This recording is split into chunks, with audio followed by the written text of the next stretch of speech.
और आज उसी के आगे का दो टॉपिक क्रिस्टलीय और अक्रिस्टलीय ठोसों के बीच में अंतर चल रहा था। उस अंतर में दो गुण जो हैं उनके आधार पे हमें अंतर अभी पढ़ना है और आज हम इस सेक्शन को ख़त्म करेंगे। फिर कल की क्लास से क्या होगा कि इस चैप्टर का अगला सेक्शन स्टार्ट होगा जो बहुत ही ज़्यादा इम्पॉर्टेंट है और बहुत ही ज़्यादा मज़ेदार है। तो चलिए बिना समय खराब की शुरुआत करते हैं। सभी को गुड मॉर्निंग, नमस्कार, राम राम, सत श्री अकाल, अस्सलाम वालेकुम, whichever you feel connected with, let's get started. सबसे पहले मेरी बात को समझें कि हम लोगों ने जो कुछ भी अभी तक पढ़ा है उसको मैं हल्का सा रिवाइज़ कराऊंगा क्योंकि काफ़ी गैप आ गया था बीच में। तो बच्चों का थोड़ा सा जो फ्लो है वो आप लोगों का थोड़ा सा ख़राब हुआ था बीच में, इसी रीज़न से मैं आपको हल्का फुल्का रिवाइज़ करवाऊँगा। रिवाइज़ करने के बाद जो है हम लोग कक्षा को आगे बढ़ाएंगे और समझेंगे। देखिए, हम लोग एक ऐसे टॉपिक को आज ख़त्म करेंगे जो हमने पहले छोड़ा था। तो क्लास थोड़ी सी छोटी होगी। दूसरा उन बच्चों के लिए क्लास है जिन्होंने नीट और IIT JEE वाला सेक्शन और नीट और IIT JEE वाला बैच ज्वाइन कर रखा है। इन दो बैच के बच्चों के लिए क्लास है। केमिस्ट्री में हम लोग पढ़ रहे हैं। 12th क्लास का फर्स्ट चैप्टर में हम डील कर रहे हैं जिसका नाम है ठोस अवस्था। प्यारे बच्चों, सबसे पहले इस बात को समझें कि आप लोगों ने पदार्थ का अध्ययन किया कि भाई पदार्थ क्या होता है। आपने ये जाना कि हर वो वस्तु जिसका कुछ द्रव्यमान है और जो कुछ स्थान घेरती है उसे हम लोग साइंस में जो है पदार्थ के नाम से जानते हैं। ये चीज़ आपने समझी।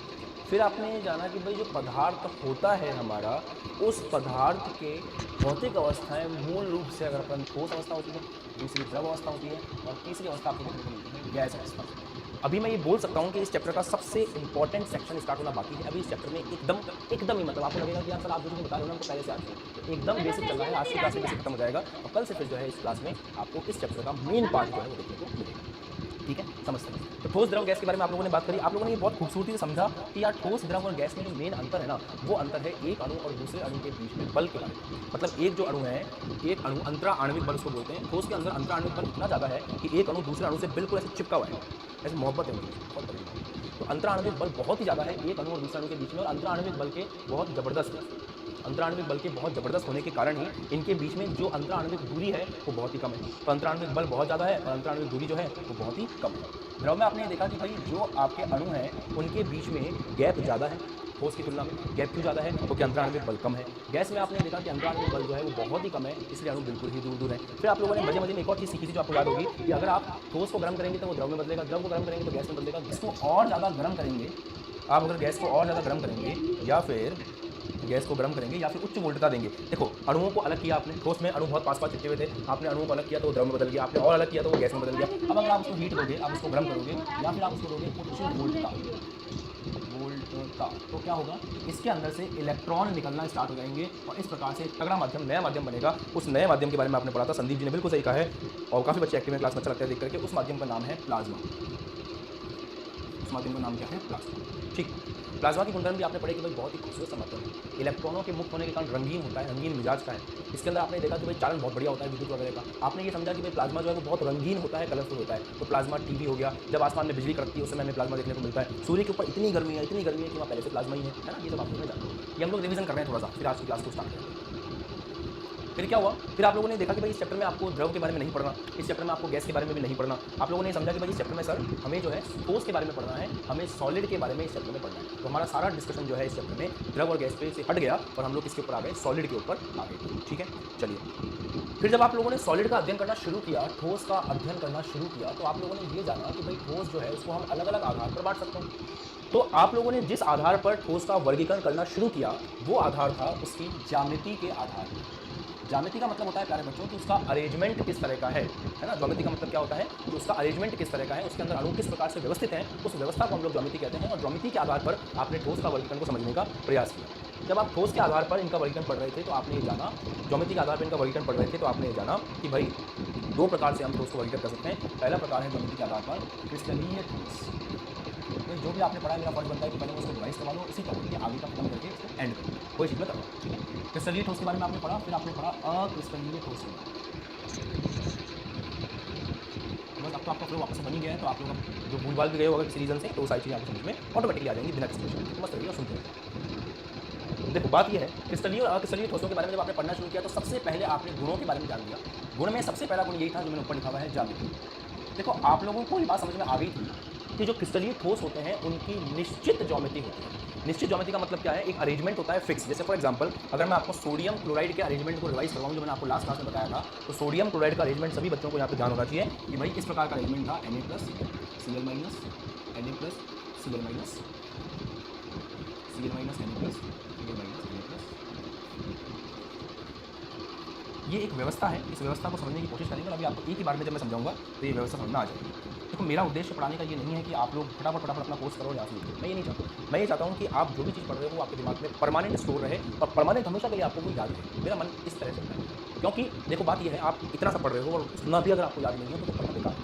तो हम लोग जो चीज़ें करते हैं वो क्लास में इस तरह से करते हैं कि एक बच्चे से, अभी मान लो क्लास में 600 बच्चे देख रहे हैं, तो मेरा टारगेट ये होता है कि एक बच्चा जो देख रहा है उसको समझना है, एक बच्चा रिवाइज करें, एक बच्चा मेरे साथ कनेक्टेड फील करें। क्योंकि मैं नहीं जानता हूँ कि आप एवरेज स्टूडेंट हैं या फिर आप चीज़ों को बहुत ज़्यादा पढ़ करके आए हैं या फिर आप बहुत बेसिक चाहते हैं, इसलिए मैं तीनों ही लेवल को कवर करता हुआ चलता हूँ। तो उम्मीद करता हूँ कि आपको ये पैटर्न पसंद आता है और आपको मेरे साथ जुड़े रहते हैं, ठीक है। अब NaCl के पैटर्न को ध्यान से देखें वापस से अपन एक बार।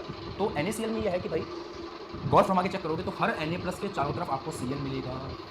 व्यवस्था की समझिए ये किस प्रकार की व्यवस्था है। यहाँ पे व्यवस्था कुछ इस प्रकार की है कि हर Na प्लस के चारों तरफ आप चेक करेंगे तो आपको Cl मिलेगा, हर Na के चारों तरफ आपको Cl मिलेगा।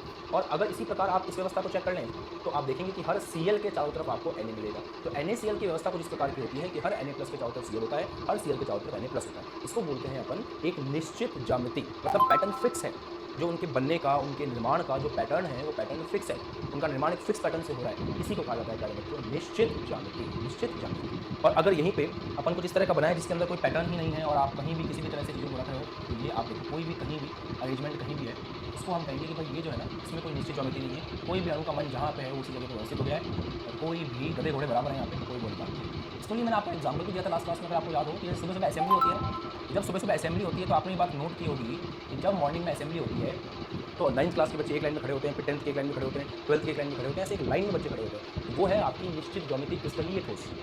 और यही चीज़ आपने ऑब्जर्व की होगी कि जब लंच होता है, दिन में रिसेस होता है, लंच होता है, लंच के अंदर क्या होता है, लंच के अंदर कोई भी कहीं भी बैठ के खाना खा रहा है, भसड़ मची होती है पूरे ग्राउंड के अंदर। वो जो स्थिति है वो ये वाली। अब इस स्थिति में आप देखें तो आप ये बोल नहीं सकते हैं कि भाई यहाँ पे कोई क्रम है, आप बोल नहीं सकते हैं कि यहाँ की व्यवस्था निश्चित है, तो इसे हम कहते हैं अनिश्चित ज्योमेट्री। और ये रिप्रेजेंट करता है आपके अक्रिस्टलीय ठोस को। एक एग्जाम्पल देता हूँ मैं, रबड़ की व्यवस्था को जिस तरह से, रबड़ सुना होगा आपने, रबड़ टायर, सिंपल टायर के अंदर रबड़ ही होता है। जो रबर है वो अपने आप में क्या है, अक्रिस्टलीय ठोस है, उसके अंदर इस प्रकार से अणुओं की व्यवस्था आपको देखने को मिलती है। इस व्यवस्था को हम नाम देते हैं अनिश्चित ज्यामिति, ठीक है। चलिए, तो ज्योमेट्री वाला पॉइंट आपको मैंने समझा दिया था लास्ट क्लास में, अभी आज मैंने आपको वापस से रिवाइज किया। दूसरा पॉइंट आप लोगों ने देखा था विदलन। विदलन का मतलब क्या होता है, काटना।